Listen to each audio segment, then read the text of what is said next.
Have you ever wondered what secrets old houses keep hidden within their walls? What if the strange drafts, the unexplained noises, or that lingering scent of perfume that seems to come from nowhere are actually trying to tell you something? A message from those who were silenced long ago, desperately trying to be heard one last time. Before you continue watching this video, please take a moment to comment where you're from.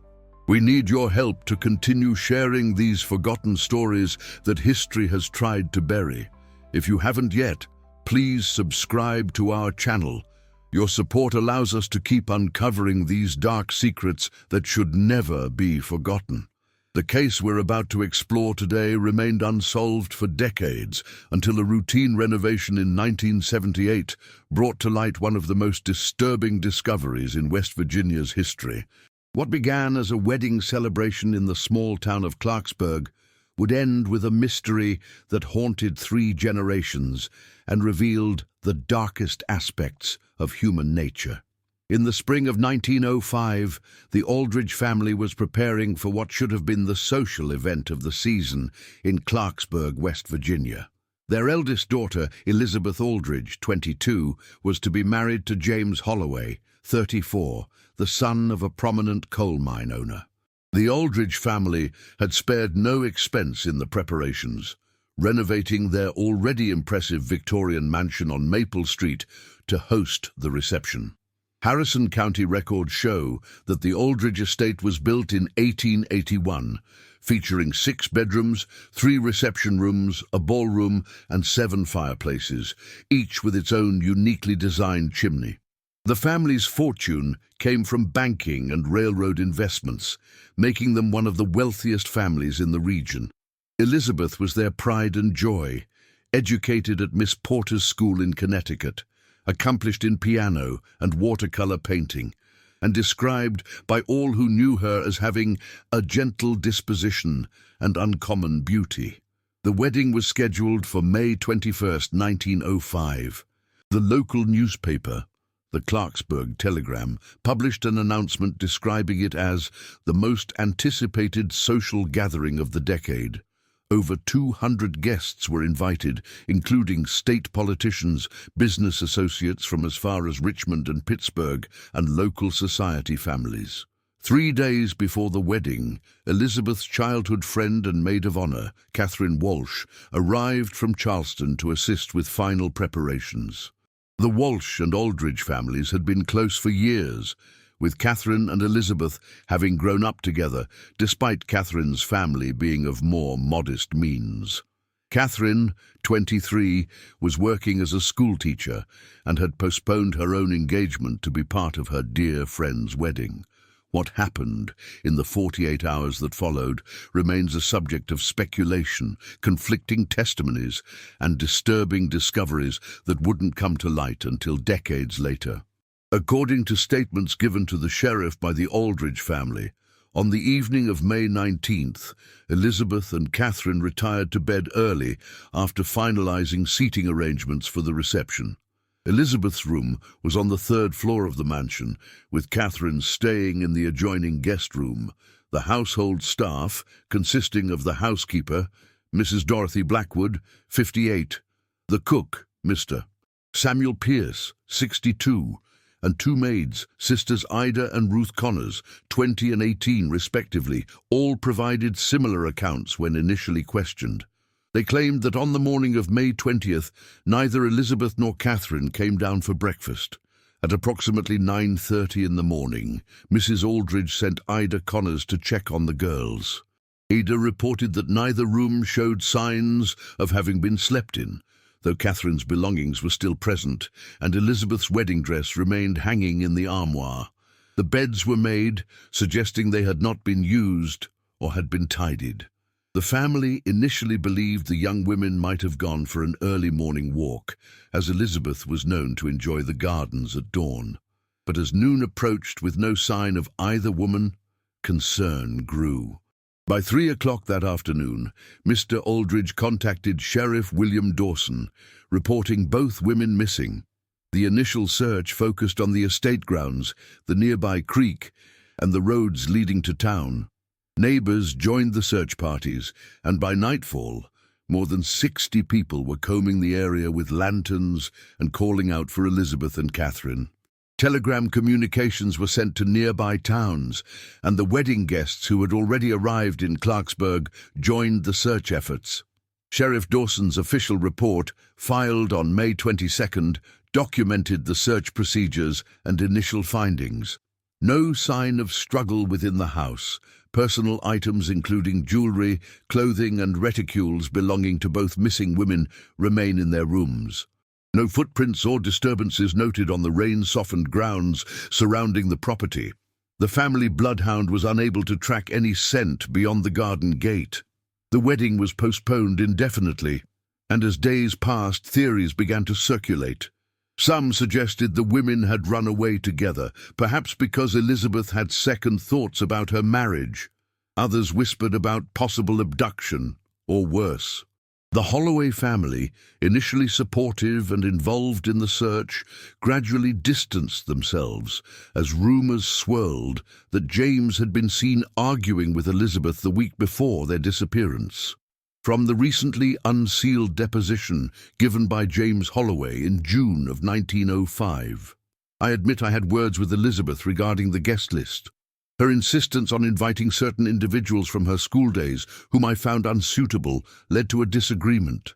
But to suggest I would harm her is preposterous. I loved Elizabeth and was devastated by her disappearance. The investigation continued through the summer of 1905, but with no ransom demands, no sightings of the women, and no bodies discovered, the case gradually faded from headlines.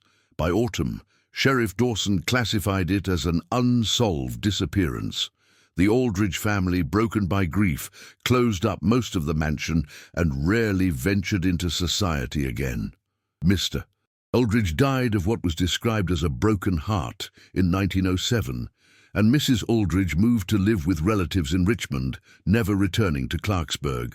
The house remained in the family, but stood largely vacant for nearly 2 decades, maintained by a caretaker who lived in the former carriage house.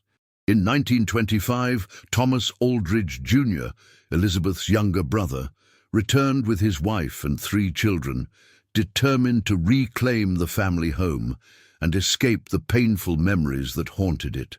From a 1978 interview with Margaret Aldridge Cooper, Thomas's daughter, who was 7 when they moved back, Father never spoke of Aunt Elizabeth.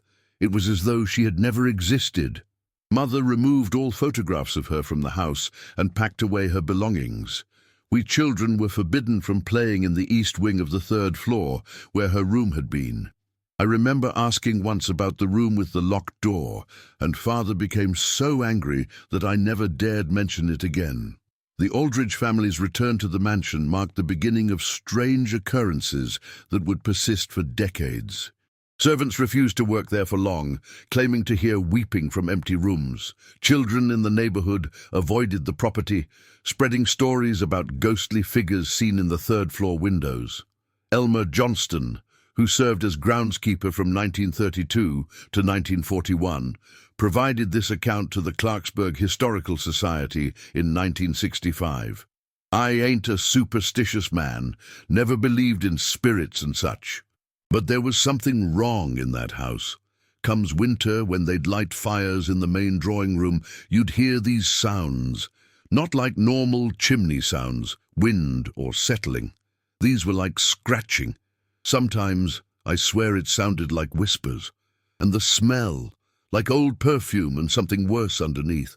Mr. Aldridge would tell me it was just old houses making old house noises, but he never used the east fireplaces. Never. The Aldridge family continued to live in the mansion through the Great Depression and World War II, though they closed off more rooms as their financial circumstances declined. By the early 1960s, Thomas Aldridge Jr. had passed away, and his widow sold the property to Westfield Development Corporation, which intended to demolish the aging structure and build modern apartments. The demolition was halted when preservationists successfully petitioned to have the mansion listed on the National Register of Historic Places in 1964. After changing hands several times, the property was purchased in 1977 by David and Patricia Summers, a couple from Washington, D.C., who planned to restore it as a bed and breakfast. It was during these renovations, specifically the restoration of the fireplace in what had once been the main drawing room, that worker, Raymond Miller, made the discovery that would finally solve the mystery of Elizabeth Aldridge and Catherine Walsh.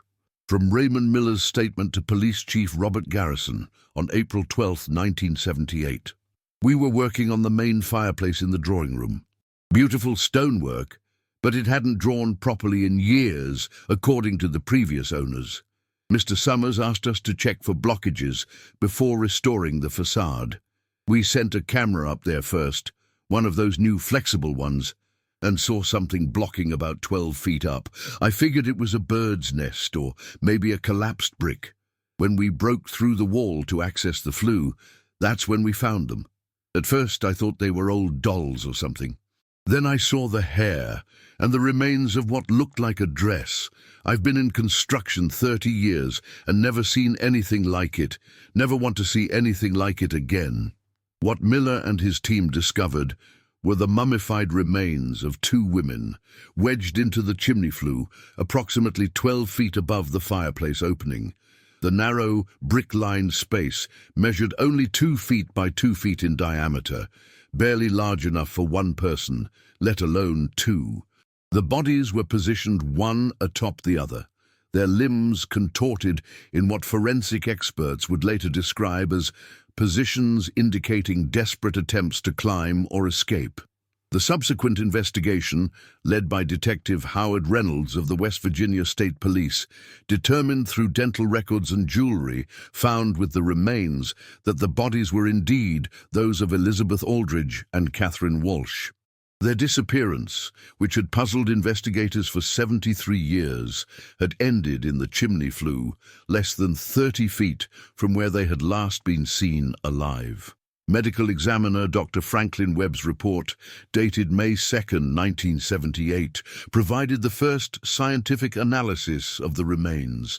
Both victims appear to have died from a combination of asphyxiation and dehydration. The narrow confines of the chimney flue would have restricted chest expansion, making breathing increasingly difficult. Soot particles in what remains of the lung tissue suggest both victims were alive and breathing after entering the chimney.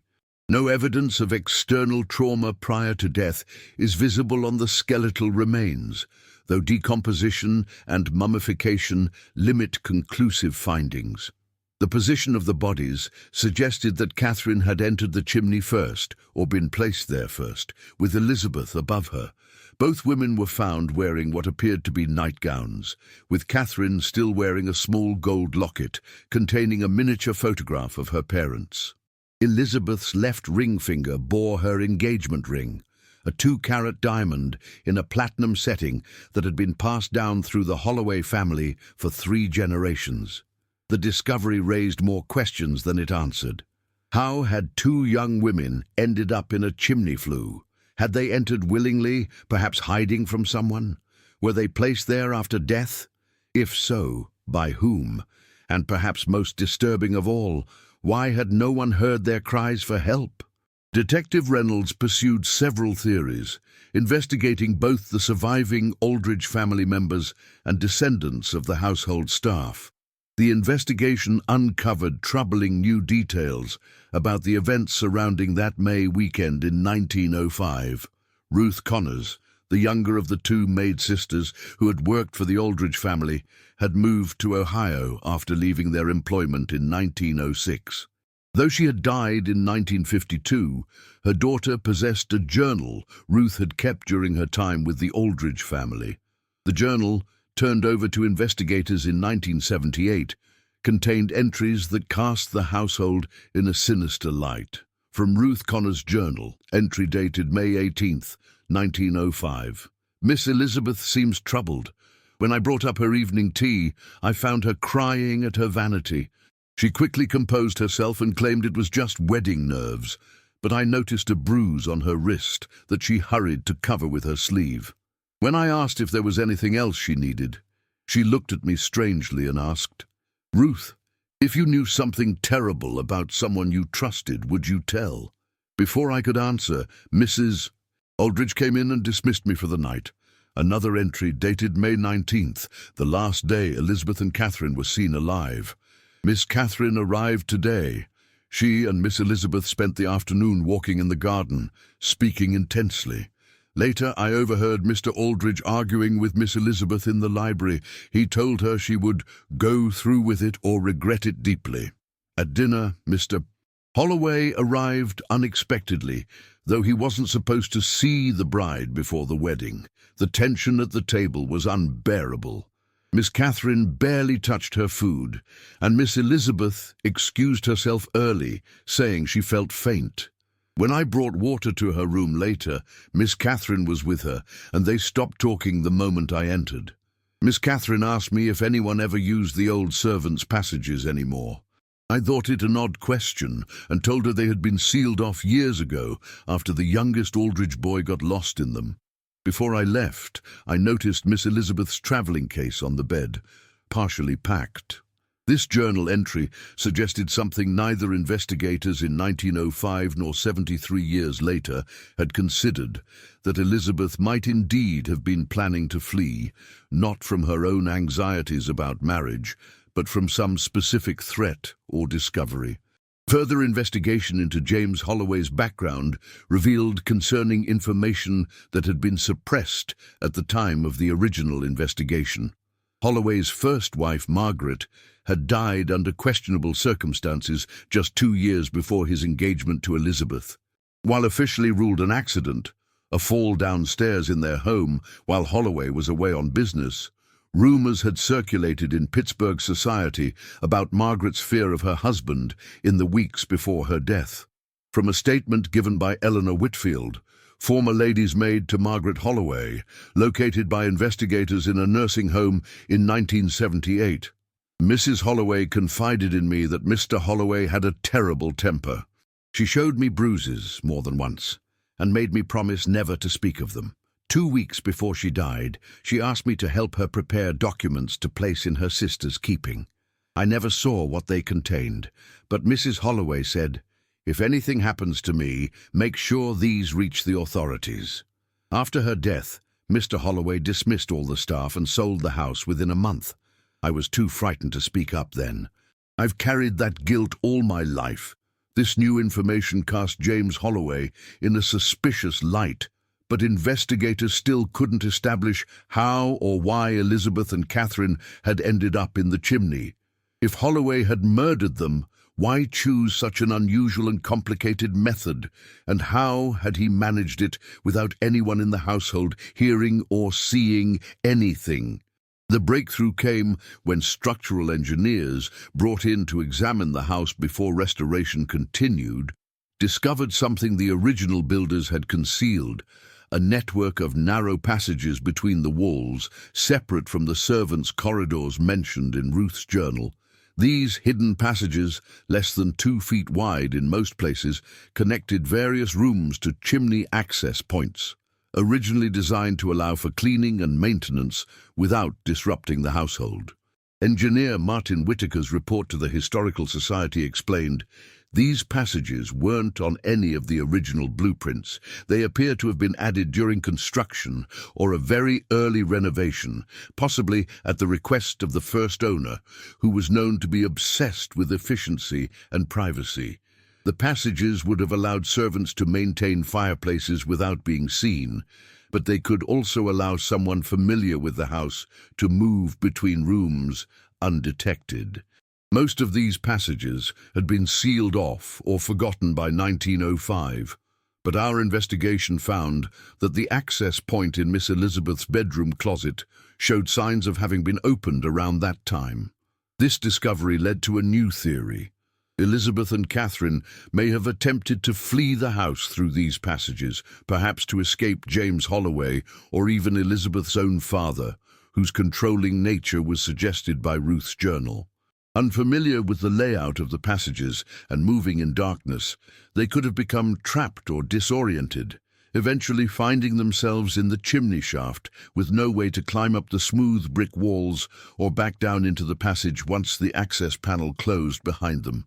Dr. Webb, reviewing his initial findings, added, "Given the new information about the hidden passages, I believe both women entered the chimney flue from one such passage, not from the fireplace below. The lack of soot on the lower portions of their garments supports this theory. Once in the flue, the confined space would have made it impossible to turn around. They would have become wedged tighter with every movement, especially if they were trying to climb upward toward light or air. Their cries would have been muffled by the thick stone and brick, possibly audible only as the faint sounds the groundskeeper described hearing years later when fires were lit. The most haunting aspect of this theory was that Elizabeth and Catherine may have survived for days in the chimney, slowly suffocating or dying of dehydration while search parties combed the woods and fields outside. The mansion's thick walls would have muffled their cries, and with the fireplaces unused during the warm May weather, no one would have had reason to inspect the chimneys. In a final macabre twist to the investigation, a comparison of Thomas Aldridge Jr.'s handwritten will with anonymous letters sent to Catherine Walsh's parents in 1906 revealed striking similarities. These letters had claimed Catherine and Elizabeth had run away to start a new life in Europe and would never return, a fiction perhaps crafted by a brother trying to protect his family's reputation, or perhaps something more sinister. Was Thomas aware of what had happened to his sister and her friend? Did he return to the mansion 20 years later out of guilt, or to ensure their resting place remained undisturbed? The prohibition against children entering the East Wing, where Elizabeth's room had been located, suggested he knew something about the tragedy that had occurred there. Despite the extensive investigation following the 1978 discovery, no criminal charges could be filed. All principal suspects, James Holloway, the senior Aldridges and the household staff, were long deceased. The case was officially closed in 1979, with the manner of death recorded as accidental rather than homicide, though Detective Reynolds noted in his final report, "The full truth of what happened to Elizabeth Aldridge and Catherine Walsh may never be known." The physical evidence suggests a tragic accident, but the circumstances surrounding their disappearance point to darker possibilities that time and death have placed beyond our reach to prove. Elizabeth and Catherine were finally laid to rest in the Clarksburg Cemetery in June 1978, their graves marked with a joint headstone reading, "Friends in life, together in death, finally at peace." The Aldridge mansion underwent a complete restoration and opened as the Victorian Inn in 1980, with the East Wing third floor converted into a small museum, documenting the history of the house and the tragedy that occurred there. Visitors and staff have reported unusual phenomena: cold spots near the drawing room fireplace, the scent of lily of the valley, Elizabeth's favorite perfume, wafting through empty rooms, and occasionally the sound of two young women whispering together, their words just beyond comprehension. Local historian Marietta Collins, who has studied the case extensively, offers perhaps the most poignant reflection. What makes the tragedy of Elizabeth and Catherine so haunting isn't just the horrific way they died, but all the questions left unanswered. Were they fleeing an abusive fiancé, a controlling father, or something else entirely? Did they enter those passages willingly, or were they pursued? Did anyone hear their cries and ignore them? The walls of that house hold secrets that will never be fully revealed.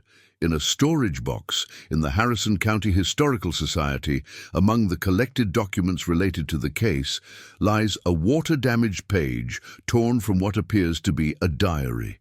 The handwriting matches samples of Elizabeth's from her school days, but the page is undated. It reads, "I cannot go through with it. What C has told me about J confirms my worst fears. Father refuses to listen. The business arrangements mean more to him than my safety. We have no choice but to leave tonight. C says she knows a way out through the old passages. No one will think to look for us there. What Elizabeth and Catherine discovered in those dark, narrow spaces between the walls of the Aldridge mansion remains unknown. But in the east-facing chimney, where afternoon sunlight sometimes penetrates the gloom, their story found its tragic conclusion: two young women seeking escape, who instead found themselves entombed within the very house they were trying to flee. To this day, on quiet nights when the wind blows from the east, some say you can hear faint scratching from inside the walls of the old Aldridge mansion, a sound like fingernails desperately scraping against brick, seeking a way out that will never come. And occasionally, passers-by report glimpsing two pale faces at the third-floor window, watching, waiting, perhaps still hoping for rescue after more than a century. As we conclude this dark chapter of hidden history, remember that sometimes the most terrifying truths are those concealed within familiar places, behind the walls of respectable homes, beneath the veneer of proper society, or in the unspoken spaces between historical facts. The story of the Chimney Bride reminds us that evil often wears a respectable face, and that justice, like those poor souls trapped in darkness, sometimes remains suspended between worlds, never fully realized. May Elizabeth and Catherine's souls find the peace in eternity that was denied them in life. And may we all remember that in our darkest moments, when all seems lost, faith in the Lord can be our guiding light. For as Psalm 34, verse 18 reminds us, "The Lord is close to the brokenhearted and saves those who are crushed in spirit." Even in our most confined and desperate moments, we are never truly alone. If you've made it this far in this tragic tale, please consider subscribing to our channel. Your support helps us continue to bring these forgotten stories to light, ensuring that those who suffered in silence are finally heard. May God bless you, and may you sleep soundly tonight, unlike the restless spirits who still wander the halls of homes where terrible secrets remain entombed within the walls. The first rays of dawn were breaking over the mountains when Sheriff Dawson received the telegram from Pittsburgh. The information it contained about James Holloway's past would change the direction of his investigation, but he would arrive at the Aldridge estate too late to prevent the family from making a devastating decision. Meanwhile, deep within the Chimney Flue, Elizabeth Aldridge's breathing grew more labored. Below her, Catherine had fallen silent hours ago. The space was too narrow to turn, too smooth to climb. Her throat, raw from screaming, could no longer produce sounds loud enough to penetrate the thick brick walls surrounding them. As consciousness began to fade, her mind returned to the moment that had led them here. The discovery of the journal hidden in James's coat pocket, the names of his previous wives, not just Margaret, but two others before her, and the chilling notations beside each, dates of marriage, dates of death, and sums of money acquired afterward. They had been right to run. What they hadn't known was that James had arrived at the house earlier than expected that evening. He had seen Catherine reading his journal while Elizabeth packed. By the time Elizabeth returned from gathering her mother's old jewelry to fund their escape, James was waiting. His smile never faltered as he told them he understood their concerns and would release Elizabeth from their engagement without scandal if they would just sit down and discuss matters civilly. It was the last thing Elizabeth remembered clearly before waking in darkness, Catherine's terrified breathing beneath her, both of them wedged into a space too small for one person, let alone two. Had he drugged their tea? How had he known about the passages? These questions circled in her fading mind as the last of her strength ebbed away. On the other side of the wall, in what had once been her bedroom, James Holloway methodically packed away her belongings. Her father had been surprisingly accommodating once James explained his theory that Elizabeth and Catherine had run away together, a scandal far worse than a broken engagement. Mr. Aldridge had agreed immediately that a search of the surrounding area would be sufficient. There was no need to telegraph authorities in other cities or states. No need to invite outside scrutiny of the family's affairs. Neither man entered the hidden passage behind Elizabeth's closet, where a lantern still burned, illuminating the dropped reticule and scattered hairpins that marked the young women's desperate flight. The lantern would burn for another hour before exhausting its fuel, plunging the narrow corridor into a darkness that would remain undisturbed for 73 years. In her final moments of consciousness, Elizabeth thought she heard scraping from the other side of the brick, someone moving in the room beyond. Hope flared briefly, then guttered like the dying lantern. Even if someone entered her room now, how would they know to look for her here? The passage entrance was hidden behind heavy furniture that James or her father would have surely replaced. Her last coherent thought was a prayer, not for rescue, which she now knew would never come, but for discovery. That someday someone would find them, that their fate wouldn't remain unknown forever, that James would not profit from her death as he had from the others before her. In that at least her prayer would eventually be answered, though none of the searching parties combing the woods and fields around the Aldridge estate in May of 1905 could have imagined that the missing bride and her maid of honor were only feet away, trapped within the very walls of the house from which they had supposedly vanished. And as for James Holloway, after a suitable period of mourning his missing fiancée, he would marry again, the daughter of a banking associate of Mr. Aldridge.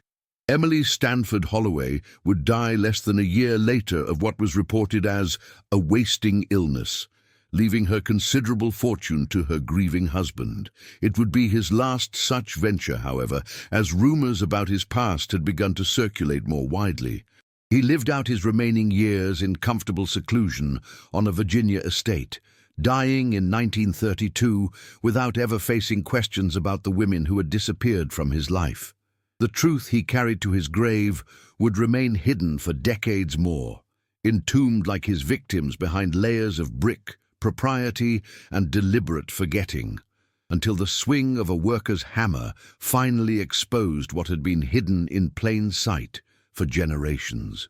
Sometimes, Marietta Collins once observed, history's most terrifying stories aren't those of supernatural monsters or vengeful ghosts, but of the mundane evil humans inflict upon one another, and the conspiracies of silence that allow them to continue. In the cemetery where Elizabeth and Catherine now rest, visitors sometimes leave bridal flowers, lilies and white roses. A local tradition holds that engaged couples should visit the grave and make a promise to always listen when their partner expresses fear, to always offer refuge when it is sought, to never value appearance over safety. It's a small memorial to two young women who might have lived long and happy lives had someone only believed their suspicions before it was too late.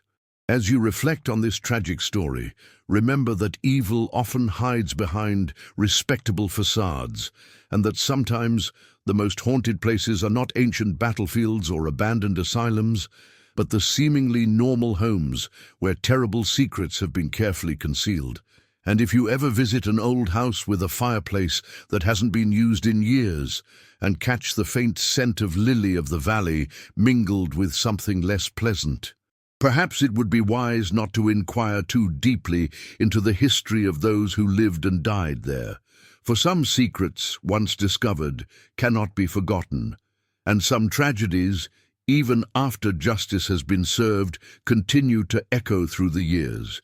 A reminder that the most frightening monsters are not the supernatural beings of legend, but the all-too-human predators who walk among us, often hiding in plain sight behind masks of respectability and charm. Rest in peace, Elizabeth and Catherine. Your story has finally been told. The Aldridge mansion stood abandoned once again by 1985. The Victorian Inn had closed after just 5 years of operation, with the owners citing personal reasons for their departure. Local rumors suggested the real cause was the increasingly disturbing phenomena that guests and staff had reported: items moving on their own, doors slamming shut and refusing to open, and most disturbingly, the sounds of scratching and whispering that seemed to emanate from within the walls themselves. Martin Grayson, the final manager of the inn, provided this statement to the Clarksburg Gazette before leaving town. "We tried everything. We had priests come to bless the rooms.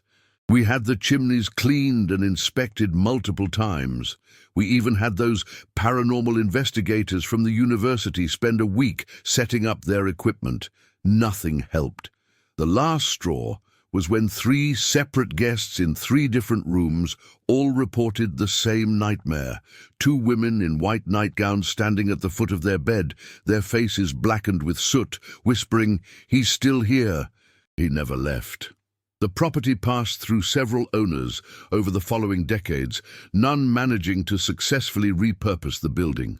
Restoration attempts were plagued by accidents and unexplained equipment failures. In 2002, a fire destroyed much of the East Wing, including the 3rd floor where Elizabeth's room had once been located, though the main structure of the house remained intact. In 2010, the Harrison County Historical Society acquired the property, intending to preserve what remained as a historical landmark. During the preliminary assessment, lead historian Dr. Abigail Reeves made a discovery that cast new light on the tragedy of Elizabeth Aldridge and Catherine Walsh. From Dr. Reeves' research notes, dated March 15, 2010. While examining the foundation of the East Wing, we discovered a small chamber beneath what would have been Elizabeth's bedroom, a space not indicated on any of the original blueprints. Inside, we found a small metal box that had been sealed with wax. The contents appeared to be personal effects that someone had deliberately hidden: a man's pocket watch, several letters, and most significantly, a journal bound in red leather. The journal proved to be that of James Holloway, the same one that Elizabeth and Catherine had discovered on the night of their disappearance. Its contents confirmed the darkest suspicions about the man Elizabeth had been set to marry. The journal documented not just 3 previous wives, as Elizabeth had discovered, but 5, each marriage followed by the bride's untimely death and Holloway's subsequent financial gain. More disturbing still were the entries concerning Elizabeth herself. Holloway had selected her not just for her family's wealth, but because of her isolated upbringing and what he perceived as a malleable nature. He had already planned her death, a riding accident to occur during their honeymoon in the Adirondacks. The final pages of the journal, however, revealed something unexpected. An entry dated May 20th, 1905, the day after Elizabeth and Catherine's disappearance, contained a confession. "It is done. I had not intended for both to die, but Catherine's interference left me no choice. Elizabeth would have been simpler, a gentle poison that mimics natural illness, as I had planned for the honeymoon. But with Catherine aware of my past, more direct action was required. The passages Thomas Aldridge showed me during my first visit proved unexpectedly useful. The girls fled into them exactly as I anticipated when I confronted them. It was simple enough to drive them upward, toward what they surely thought was escape, only to find themselves in a place from which there is no return. Mr. Aldridge proved surprisingly accommodating after I explained what his daughter had discovered. His concern for the family reputation outweighed any paternal affection. He agreed to my suggestion that we report them missing, conduct a cursory search, and allow the matter to fade from public attention. The story of their elopement will eventually be accepted. He even suggested sealing the passage entrances more permanently to ensure there would be no unfortunate discoveries. I had thought Elizabeth more discerning. To think she believed I would simply let her go after what she had learned. Her naivety proved useful in the end. The irony does not escape me that she now resides within the very walls of the house her father was so proud of. The house that was to be part of my inheritance through marriage. I shall have to find another path to fortune, though I admit this setback is frustrating. Emily Stanford has shown interest. Perhaps her father's banking connections might prove fruitful. The journal provided definitive evidence that Elizabeth and Catherine had been murdered, driven deliberately into the chimney flue by a man who knew they would become trapped there, and with the apparent complicity of Elizabeth's own father in covering up their deaths. Most shocking of all was a letter found with the journal, written by Thomas Aldridge, Jr., and dated August 12, 1925, the year he returned to the mansion with his family. "I have sealed this box in the hopes it will someday be found, but not in my lifetime or that of my children. I cannot bear the shame of what my father allowed to happen in this house. I was away at school when my sister disappeared, told only that she had run away rather than go through with her marriage. It was not until my father's death that I discovered the truth, or part of it." Among his papers, I found correspondence with Holloway discussing the unfortunate necessity of concealing what had happened to Elizabeth and Catherine. "I returned to this house to search for answers and to protect others from whatever evil it contains." The scratching in the walls began the first night we arrived. My youngest child, Margaret, said she saw two ladies in white in her dreams, trying to tell her something. I forbade the family from using the east wing and sealed off as many of the hidden passages as I could find. I write this confession not to clear my conscience, for I do not deserve forgiveness, but in the hope that someday Elizabeth and Catherine may receive the justice they were denied. I have not the courage to expose Holloway while he lives, nor to tear down these walls to search for them. This cowardice will haunt me until my dying day. May God have mercy on all our souls. The discovery of the journal and letter finally completed the tragic story of the Chimney Bride. James Holloway, far from being merely a suspect, had deliberately murdered Elizabeth and Catherine with the knowledge and subsequent cooperation of Elizabeth's father. The young women had died not because they were lost in unfamiliar passages, but because they had been driven there deliberately by a man who had already killed multiple wives for profit. In 2011, the remaining structure of the Aldridge mansion was carefully dismantled, with archaeologists documenting the network of hidden passages throughout.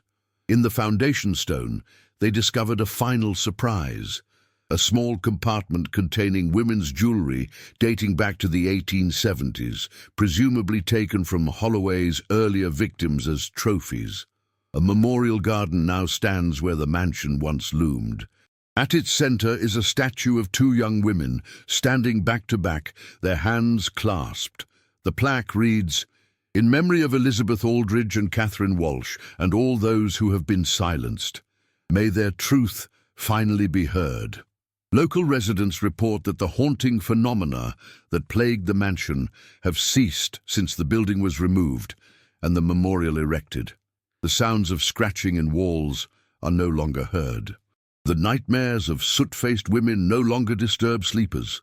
It seems that in finally having their story told and their murderer exposed, Elizabeth and Catherine have found the peace that eluded them for over a century.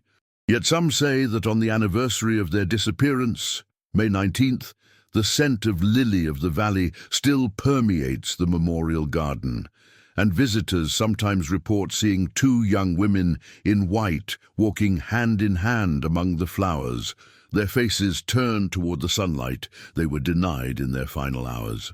As criminologist Dr. Rebecca Morrison noted in her analysis of the case, the tragedy of Elizabeth and Catherine represents a perfect storm of patriarchal control, financial avarice, and the vulnerability of women in an era when their worth was measured primarily by their marriageability. Elizabeth's father valued a business alliance over his daughter's safety. Holloway viewed his brides as mere stepping stones to wealth, and society's expectations made it plausible that two young women might run away rather than face scandal, making their disappearance easier to dismiss and forget. Perhaps the most chilling aspect of the story is not what happened to Elizabeth and Catherine, but how close their murderer came to escaping justice entirely. Had the renovation in 1978 not led to their discovery, had Thomas Jr. Not hidden his confession where it might eventually be found, Holloway's crimes might have remained unknown forever.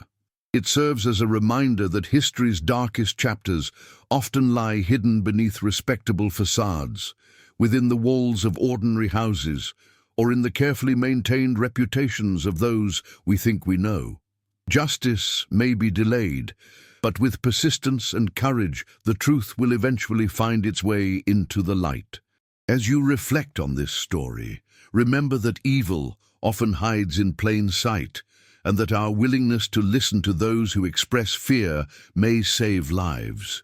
Elizabeth and Catherine tried to flee from danger, only to be driven deeper into it by those who should have protected them. Their tragedy echoes through time as a warning and a call for vigilance. If you ever find yourself in Clarksburg, West Virginia, consider visiting the memorial garden that stands where the Aldridge mansion once dominated the landscape. Leave a flower for Elizabeth and Catherine, not in fear, but in remembrance. For in remembering their story, we ensure that those who sought to silence them have ultimately failed. And remember, as Proverbs 28 verse 13 tells us, whoever conceals their sins does not prosper, but the one who confesses and renounces them finds mercy. No matter how deeply buried, truth and justice will eventually prevail. Thank you for joining us for this dark chapter of forgotten history. If you found value in having these hidden stories brought to light, please subscribe to our channel and share your thoughts in the comments below. Together, we ensure that those who were silenced in life can finally be heard, and that the lessons of the past are not lost to time. May God bless you, and may you always find your way safely home, unlike those poor souls who became trapped within the walls of their own house, victims of a darkness more terrifying than any supernatural horror. The evil that men do